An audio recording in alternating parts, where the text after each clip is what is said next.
এটো মোৰ Insta ID followers চোৱা, এটো মোৰ ইউটিউব চেনেল সাবস্ক্ৰাইবাৰ চোৱা, এটো মোৰ ফেচবুক পেজ ফলোৱাৰ্ছ চোৱা। বিশ্বাস হোৱা নাই ন?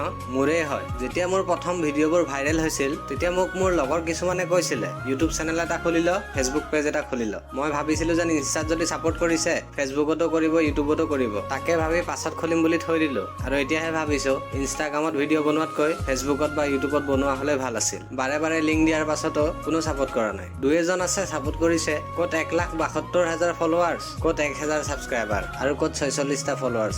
আকাশ পাতাল পাৰ্থক্য আছে। আজি হয়তো 1 বছৰে হ'ল মই ভিডিঅ' বনোৱা। প্ৰত্যেক দিনাই মই 3-4 ঘণ্টাকৈ এটা ভিডিঅ'ত সময় দিওঁ, একদম ফ্ৰী। আজিলৈকে মোক 1 টকা পইচা ইনষ্টাগ্ৰামে দিয়া নাই। ভাবিছিলো ফেচবুকত যদি অলপ ফলোৱাৰ্ছ হয় তেতিয়া কিজানি কিবা এটা পাম, বা ইউটিউবত যদি সাবস্ক্ৰাইবাৰ হয় কিবা এটা পাম। কিন্তু যি 1,72,000 মানুহ আছে তাৰ ভিতৰত কিজানি 500 জন মানেহে মোক ভাল পায়, বাকী সকলোৱে মোৰ ভিডিঅ' চাই ভাল পায়, মোক নহয়। আৰু কেইদিনমান চাও, যদি ইউটিউব বা ফেচবুকত সাপোৰ্ট নাপাও তেতিয়া জুৱা খেল প্ৰমোচন কৰা ময়ো ষ্টাৰ্ট কৰি দিম। তোমালোকে যদি বিচাৰা মই জুৱা খেল প্ৰমোচন কৰিব নালাগে তেতিয়াহ'লে গৈ মোক ফেচবুক আৰু ইউটিউবত সাপোৰ্ট কৰা। বায়ত লিংক আছে। মই নোৱাৰো আৰু ফ্ৰীকে কাম কৰিবলৈ।